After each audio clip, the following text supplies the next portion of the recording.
नमस्कार, मैं हूं शाइना और आप देख रहे हैं आपका अपना फेवरेट शो अंतरात्मा एक दिव्य शक्ति। दोस्तों, हर इंसान की अपनी एक विश होती है, अपनी एक इच्छा होती है, अपनी एक चाहत होती है। कोई चाहता है कि मैं दुनिया का सबसे अमीर आदमी बनूं, तो कोई चाहता है कि मैं एक नेक इंसान बनूं, तो कोई चाहता है मैं बिजनेसमैन बनूं, तो कोई चाहता है मैं डॉक्टर बनूं। लेकिन सिर्फ चाहने भर से क्या ऐसा संभव हो सकता है? आइए ये सब जानते हैं हिप्नोथेरेपिस्ट, रेकी और acupressure expert doctor Jagmohan Sachdeva ji से। डॉक्टर साहब, आपका हमारे स्टूडियो में बहुत बहुत स्वागत है। नमस्कार। नमस्कार। डॉक्टर साहब, जैसे कि अभी मैंने बात की विश फुलफिलमेंट की, अगर क्या इंसान कोई इच्छा रखता है, कोई विश रखता है, तो क्या वो पूरी हो सकती है?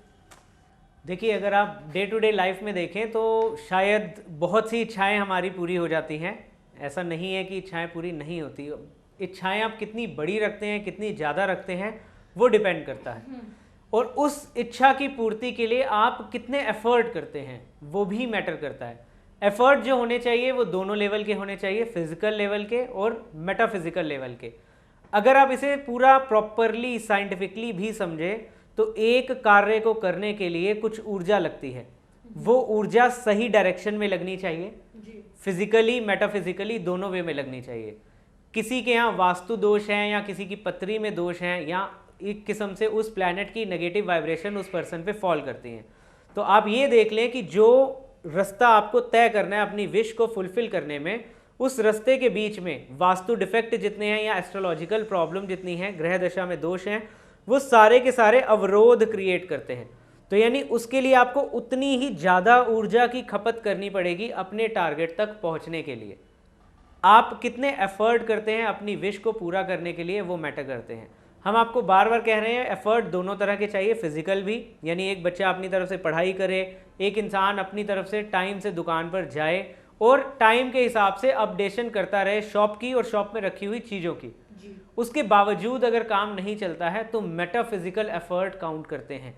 वो इंसान कितना अपने ईश्वर का स्मरण करता है, वो कितना अपने चक्रों को ऊर्जान्वित करता है, कितना स्व ध्यान करके अपने सेल्स की शक्ति को बढ़ाता है, ये सब चीज़ें मैटर करती हैं। तो इसमें रेकी बहुत कारगर विधा साबित हुई है। रेकी में क्या होता है कि ये 9 क्रिस्टल्स का इस्तेमाल किया जाता है जो इस ग्रिड पर रखे हुए हैं। ये ग्रिड जो बनी है, इस ग्रिड का काम है कि आपके वास्तु डिफेक्ट्स को दूर करना, आपकी एस्ट्रोलॉजिकली आए किसी भी तरह के अवरोध को दूर करना, आपके प्लैनेट्स को बैलेंस करना, नंबर्स को बैलेंस करना। इसमें अगर आप देखेंगे तो इसमें 9 खाने बने हैं। एक खाना फाइनेंस का है, एक लव का है, एक फेम का है, एक हेल्थ का है, एक फैमिली सपोर्ट का, एक एजुकेशन का, एक है किसी का चाइल्ड वगैरह नहीं हो रहा तो कंसेप्शन के लिए, एक है बिजनेस करियर के लिए और एक है फॉरेन ट्रैवल के लिए। तो जिस पर्सन की जो भी विश है, उस विश को रेड पेन से एक वाइट कागज पर लिखना होता है, उस पर्टिकुलर बॉक्स के नीचे उसे लगा देना होता है। जब आप उस विश को लगा देते हैं तो इसको चार्ज करने का एक तरीका होता है, वो वीडियो सीडी में हम लोग देते हैं। जब आप उसको चार्ज करेंगे रेगुलरली तो ऑटोमेटिकली आप देखेंगे कि आपकी विशेस पूरी होनी शुरू हो जाएंगी। दूसरा, आपको एक सिंपल तरीका बताते हैं जिनके पास ये ग्रिड नहीं है। जो भी आपकी विश है, एक ही विश को बार बार दोहराना है। जो विश है उसको आप एक वाइट ब्लैंक शीट पर लिखिए। आज आपने लिखा, जैसे एग्जाम्पल के तौर पर एक जना चाह रहा है कि भाई मेरी इस साल में 10 लाख रुपए का टारगेट पूरा हो जाए, तो वो लिखेगा ईश्वर की कृपा से इस साल मेरा 10 लाख रुपए का टारगेट पूरा हो गया है। ये नहीं लिखेगा कि पूरा हो जाए। उस विश को फोल्ड करेगा, लेफ्ट हैंड में रखेगा, राइट हैंड उसके ऊपर। उसके बाद जिस भी ईश्वर को, गुरु को मानता है, 15 से 20 मिनट उसके नाम का सिमरन करेगा। उसके बाद उस विश वाली पर्ची को मिट्टी में दबा देगा। अगले दिन उसने फिर यही क्रिया को करना है। एक कागज लेना है, रेड पेन से उस पर विश लिखनी है, उसको फोल्ड करना है, 15 से 20 मिनट अपने ईश्वर का नाम लेना है, उसे फिर मिट्टी में दबा देना है। बार बार जब आप उस विश को लिख रहे हैं, देखिए जो भी चीज़ क्रिएट करनी है उसका ये आपको तरीका बता रहे हैं। पैसा बढ़ाना है, रिलेशनशिप अच्छे करने हैं, तो हस्बैंड वाइफ रिलेशन अच्छा करना है तो वाइफ लिख रही है या हस्बैंड लिख रहा है, दोनों में से कोई भी, ईश्वर की कृपा से मेरी वाइफ के साथ संबंध बहुत अच्छे हो गए हैं। आप अपनी कृपा, ईश्वर को हम कह रहे हैं, आप अपनी कृपा बनाए रखें। अच्छे हो जाए नहीं बोलना, अच्छे हो गए हैं बोलना है। उसको हम फोल्ड करेंगे, 15 से 20 मिनट प्रे करेंगे। मिट्टी में दबा देंगे। ये वो चीजें हैं जो हम क्रिएट कर रहे हैं। तो ये कितने रोज तक करना है डॉक्टर साहब? जब तक आपकी विश पूरी नहीं हो जाती। इवन जब विश पूरी हो गई उसके बाद भी आप कंटिन्यू कर सकते हैं। देखिए, बार बार आप रोज एक नई पर्ची लिख रहे हैं, इसका मतलब है कि आप you are creating it more and more in your life. दूसरी चीज, मिट्टी में दफना रहे हैं, तो मिट्टी में जब हम कोई भी चीज दबाते हैं तो वो बढ़कर हमें प्राप्त होती है। ये मदर अर्थ का नेचर है। आप एक बीज बोते हैं तो पूरा का पूरा पेड़ निकल आता है, उसमें इतने फल होते हैं, उन फल में लाखों करोड़ों बीज होते हैं। यानी जो भी चीज हम बोते हैं वो बढ़कर हमें ही वापस मिलती है। अगर हम किसी चीज को डिस्ट्रक्ट करना चाहते हैं तो हमें अपोजिट तरीका इस्तेमाल करना पड़ेगा। डिस्ट्रक्ट करना चाहते हैं, जैसे मान लीजिए किसी भी पर्सन की आपकी लाइफ में बहुत ज़्यादा दखल अंदाजी है, तो आप लिखेंगे ईश्वर की कृपा से 100 एंड 100 पर्सन की इंटरफेरेंस हमारी लाइफ से खत्म हो गई है। पर्सन खत्म हो गया नहीं है, पर्सन चला जाए नहीं लिखना, उसकी इंटरफेरेंस खत्म हो गई है ऐसा लिखना है। उस कागज को जला देना है और दोबारा उस चीज के बारे में सोचना भी बंद कर देना है। याद रखिए कि जिस तरफ हमारा ध्यान बढ़ेगा वो चीज बढ़नी शुरू हो जाएगी, जहां से हम ध्यान हटा लेंगे वो चीज घटनी शुरू हो जाएगी। हम लोग क्या करते हैं, जब ईश्वर ने इतनी कृपा हमें दी है, सलामत हाथ पैर दिए हैं, बच्चे दिए, वाइफ दी, घर, प्रॉपर्टी, जो कुछ भी दिया, उसके लिए उन चीज़ों पर ध्यान नहीं है। जो चीज़ हमें छोटी सी नहीं मिली, इस साल मोबाइल नहीं ले पाए हैं, लैपटॉप नहीं ले पाए हैं, तो हमारा ध्यान ज़्यादा कहाँ है कि जो चीज़ नहीं प्राप्त हुई। ना प्राप्ति की तरफ ध्यान बढ़ने का मतलब है कि ना प्राप्तियां और बढ़ जाएंगी, मीन्स आपकी प्राप्तियों जो है वो घटनी शुरू हो जाएंगी। और जो मिली हुई हैं चीज़ें उन तरफ से आपने ध्यान हटा दिया तो ऑटोमेटिकली वो चीज़ें घटनी शुरू हो जाएंगी। इस चीज़ को याद रखिए। जिस चीज़ को डिस्ट्रक्ट करना है उसे एक बार लिखिए, उसके बाद उसे जलाकर छोड़ दीजिए, उसके बाद आप उस तरफ से ध्यान ही हटा लीजिए। आप देखेंगे कि उस पर्सन की इन्वॉल्वमेंट आपकी लाइफ से खत्म हो गई है। दूसरी चीज़, जैसे कुछ महिलाएं आती हैं, वो कहती हैं कि हमारे हस्बैंड का वहाँ कुछ अफेयर है, ऐसा है वैसा है, तो उसके लिए भी जिस पर्सन के प्रति उनको डाउट है तो वो क्या करें, कागज पे लिखेंगे कि 100 एंड 100 फीमेल की इंटरफेरेंस मेरे हस्बैंड की लाइफ से चली गई है। उसे जलाकर दोबारा उस बारे में नहीं सोचेंगी तो ऑटोमेटिकली देखेंगे कि उनके हस्बैंड का लगाव और उनकी तरफ ध्यान अपने आप ही घटता चला जाएगा और खत्म हो जाएगा। तो ये जो पेपर जलाना है डॉक्टर साहब, ये भी इंटरफेरेंस खत्म होने तक जलाना है या फिर एक बार जलाकर उस बारे में? देखिए, इसे हम कहते हैं कि सिर्फ वन टाइम इज इनफ। आप उसको जब आप लिखते हैं अपनी विश को, उसको एनर्जाइज करते हैं 15-20 मिनट, उसके बाद आप जला देते हैं। उसके बाद आपको ये मान लेना है कि ये कार्य हो चुका है, अब उसकी इंटरफेरेंस मेरी लाइफ में या मेरे हस्बैंड की लाइफ में नहीं रहेगी, ऐसा आपको मान लेना है। इसी तरह इसको बीमारियां ठीक करने के लिए भी आप यूज़ कर सकते हैं। किसी के घुटने में दर्द है तो इसी तरह से वो लिखे, तो अब घुटने के दर्द के लिए वो लिख कर उसको जब जला देंगे, उसके बाद उनको ये मान लेना है कि मेरी नी की पेन चली गई है। किसी के डाइजेशन में गड़बड़ है तो ये मान लेना है कि मेरा डाइजेशन बिल्कुल ठीक हो गया है। अब डाइजेशन ठीक हो गया है तो इसमें 2 वे में विश लिखी जानी है। पहली तो आपने जलानी है, जिसमें आपने लिखा कि गैस एसिडिटी की प्रॉब्लम बिल्कुल ठीक रिमूव हो गई। दूसरी, आपको विश बार बार क्रिएट करनी है, 15 मिनट एनर्जाइज करना है और मिट्टी में दफनाना है कि मेरा डाइजेस्टिव सिस्टम बिल्कुल स्ट्रांग हो गया है। उसी तरह अगर रिलेशनशिप में भी 2 वे किया जाए, पहले में तो फीमेल उसको लिख के जला दे कि भाई इंटरफेरेंस खत्म हो गई है, और दूसरे में वो ये भी लिखे कि मेरा और मेरे हस्बैंड का संबंध बहुत अच्छा हो गया है, ईश्वर अपनी कृपा बनाए रखे। उसे एनर्जाइज करके रोज मिट्टी में दबाएं। इस तरह करते करते वो अपने रिलेशन को और अच्छा कर पाएंगे, कर सकते हैं। तो डॉक्टर साहब, ये तो आपने बहुत ही आसान सा तरीका बताया। मेरे ख्याल से दर्शकों, कोई भी घर बैठे बैठे इस प्रक्रिया को इस्तेमाल कर सकता है। अगर आप अपनी किसी भी इच्छा को पूरा करना चाहते हैं तो मेरे ख्याल से बहुत ही अच्छा तरीका है। रोज़ाना आप ईश्वर का नाम भी ले लेंगे और दुनिया में जो आप चाहते हैं वो आप पा भी लेंगे। और फिलहाल इस कार्यक्रम में वक्त हो चला एक छोटे से ब्रेक का। हम बस अभी हाजिर होते हैं इस छोटे से ब्रेक के बाद। अब आप भी घर बैठे हाइट बढ़ा सकते हैं सचदेवा जी के हाइट गेन किट द्वारा। हाइट गेन किट मंगवाने के लिए तुरंत संपर्क करें और एक्वाप्रेशर ट्रेनिंग सीडी मुफ्त पाएं। अब आप सचदेवा जी के साथ जुड़कर अपने शहर में फ्रेंचाइजी ले सकते हैं और जन कल्याण में सचदेवा जी के सहभागी बन सकते हैं। इसके लिए 9899031555 या 9268796845 पर कॉल करें और विजिट करें www.caredelhi.com पर। किसी भी प्रकार की समस्या या बीमारी के इलाज के लिए सचदेवा जी से मिलें या उनके द्वारा बनाई गई किट ऑर्डर करें।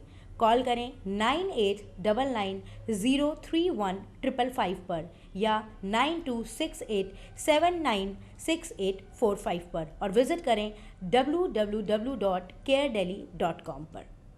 अगर आप भी reiki, acupressure therapy, hypnotherapy, angel therapy, Merlin Trinity और अन्य विधाओं को सीखना चाहते हैं तो सचदेवा जी द्वारा संचालित एकेडमी ज्वाइन करें। इसके लिए कॉल करें 9899031555 पर।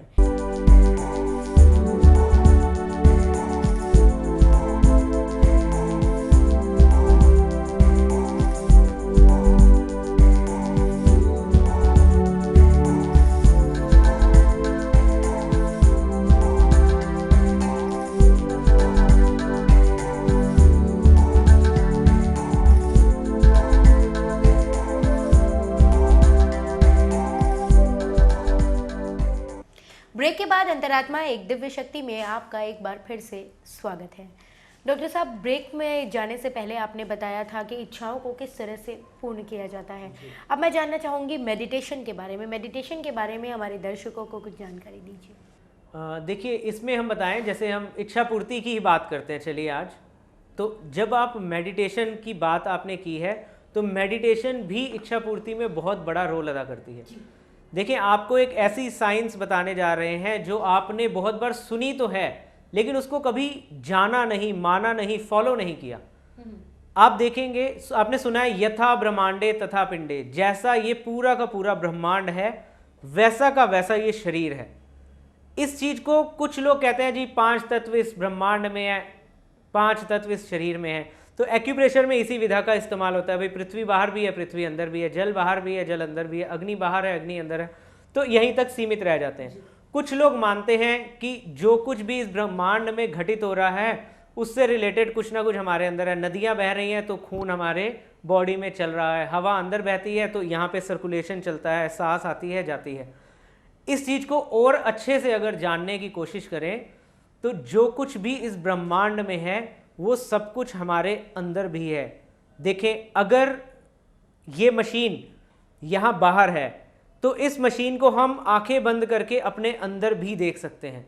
अगर मेरा घर बाहर है तो उस घर को हम अपने अंदर आंखें बंद करके भी देख सकते हैं। अपने बच्चा जो बाहर एग्जिस्ट कर रहा है वो आंखें बंद करके हम अपने अंदर भी देख सकते हैं। जो ईश्वर बाहर है, जिसको हम बाहर पूजते हैं, ध्याते हैं, वो ईश्वर, वो गुरु हमारे अंदर भी बसा हुआ है, हमारी एक एक सेल में भी बसा हुआ है।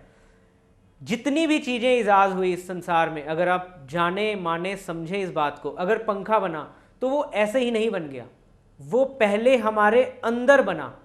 एक इंसान ने सोचा ये हवा के लिए ऐसे अखबार से या कागज से करते हैं या कपड़े से करते हैं, तो कैसे कोई चीज बन जाए जो बाहर घूमे और हम बैठे बैठे हवा खाएं।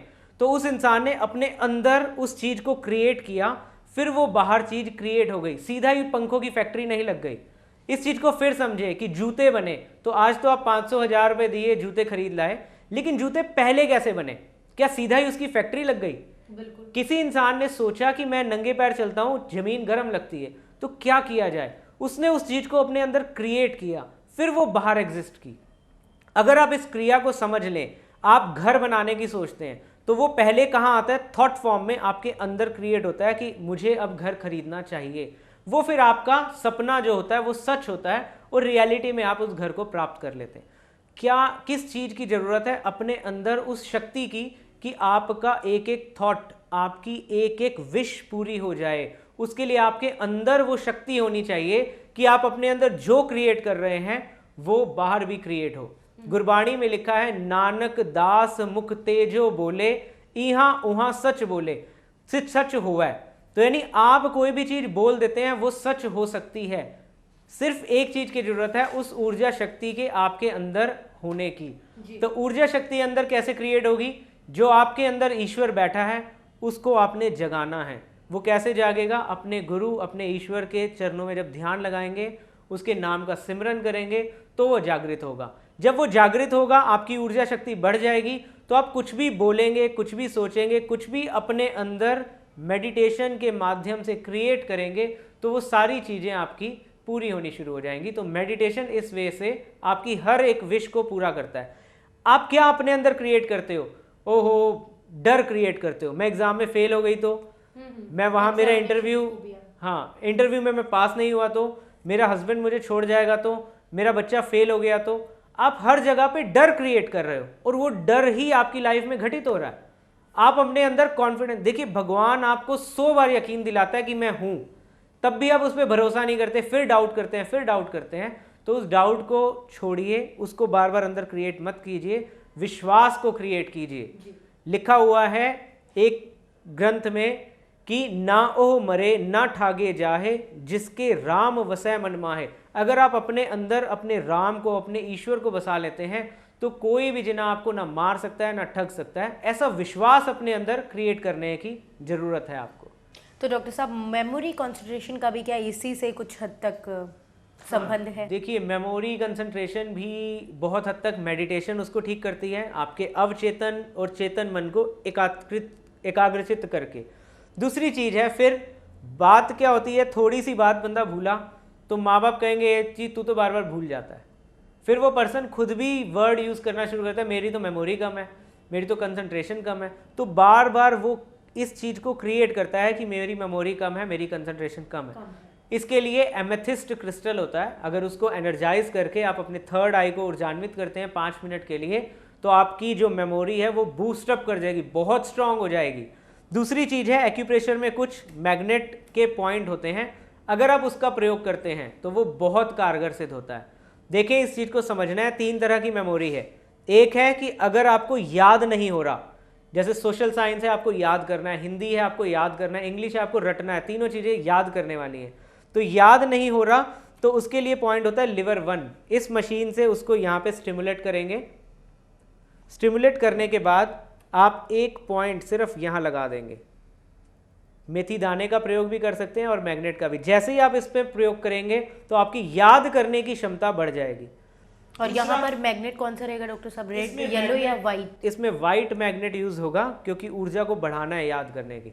दूसरा होता है कि कोई पर्सन को कुछ चीजें समझ नहीं आती, लॉजिक्स क्लियर नहीं होते। रट्टाफिकेशन वाले सब्जेक्ट तो ठीक है, लेकिन जहां बात आएगी मैथ्स की, फिजिक्स की, केमिस्ट्री की, तो वहां उसको दिक्कत आनी शुरू हो जाएगी। उसके लिए क्या करना होता है, यहाँ पर एक पॉइंट होता है इस उंगली पे, कॉर्नर पे, H9 कहते हैं इसे आप इस मशीन से स्टिमुलेट करेंगे। इसके बाद सेम उसी तरह से टोनिफिकेशन का मैग्नेट, वाइट मैग्नेट यहाँ अप्लाई कर देंगे, तो वो पर्सन की लॉजिक्स क्लियर हो जाएंगे। जब भी आप पढ़ने बैठे तो इन 2 पॉइंट को लगा लिया करें, left hand and right hand both, दोनों पर। जब आप इसका प्रयोग करना शुरू करेंगे आपके लॉजिक्स भी क्लियर होंगे और वो चीज़ें दिमाग पे भी बैठेंगी। तीसरी चीज जो सबसे बड़ी प्रॉब्लम है कि एक पर्सन याद भी कर लेता है और उसके बाद एग्जाम पे जब बैठता है तो सब भूल जाता है। तो एग्जामिनेशन हॉल में जब जरूरत है उसे रिकॉल करके बताने की, तो रिकॉलिंग पावर नहीं है। यानी आपने अवचेतन मन में बातों को बिठा तो लिया, लेकिन अवचेतन मन से रिकॉल नहीं कर पा रहे हैं। तो उसके लिए पॉइंट होता है अंगूठे के बाहर, इस मशीन से इस पॉइंट को स्टिमुलेट करिए। अब चीज़ों को अंदर नहीं डालना, बाहर निकालना है, तो इसलिए उस पर reverse magnet, yellow magnet touch होगा, सिडेशन का टच होगा। इस तरह से दोनों अंगूठों में बाहर, एग्जामिनेशन देने जब भी जाएं तो आप यहाँ पर दोनों मैग्नेट लगा जाएं। जब भी आप ऐसे करके एग्जाम देने जाएंगे तो जो कुछ आपने पढ़ा है वो सारा कुछ आपको रिकॉल हो जाएगा और सारी की सारी चीज़ें आप वहाँ पर लिखाओगे। और डॉक्टर साहब, आप हमारे स्टूडियो में आए और हमें इतनी महत्वपूर्ण जानकारी दी, इसके लिए आपका बहुत बहुत धन्यवाद। ਮੈਨੂੰ ਆਪ ਨੂੰ ਕੁਝ ਐਸੀਆਂ ਤਕਲੀਫਾਂ ਸੀ ਜਿਹੜੀਆਂ ਤਕਲੀਫਾਂ ਡਾਕਟਰਾਂ ਨੇ ਇਲਾਜ ਕਰਨ ਤੋਂ ਮਨਾ ਕਰ ਦਿੱਤਾ ਸੀ। ਇਸ ਇਲਾਜ ਦੇ ਨਾਲ ਉਹ ਸਾਰੀਆਂ ਤਕਲੀਫਾਂ ਠੀਕ ਹੋਈਆਂ ਹਨ। ਰੇਕੀ ਇੱਕ ਐਸੀ ਚੀਜ਼ ਹੈ ਜੋ ਹਿੰਦੂ, ਮੁਸਲਮਾਨ, ਸਿੱਖ ਕਿਸੇ ਵੀ ਬਰਾਦਰੀ ਦੇ ਹੋਣ, कोई भी हों, सारे ਨੂੰ फ़ायदा दे सकती है। मुझे ये पता चला कि यहाँ पे पास्ट लाइफ रेगुलेशन के बारे में पता चलता है। मेरे को इस थेरेपी से काफ़ी एक्सपीरियंस मिला। मुझे जब ये थेरेपी कराई जा रही थी, मुझे बाबा जी के बहुत अच्छे ही दर्शन हुए। As being to a Sikh religion, जैसे जैसे मैं इस चीज़ के बारे में नॉलेज करती गई और इसके बारे में समझती गई, मेरे को इस चीज़ से काफ़ी ही रिस्पॉन्स अच्छा मिला।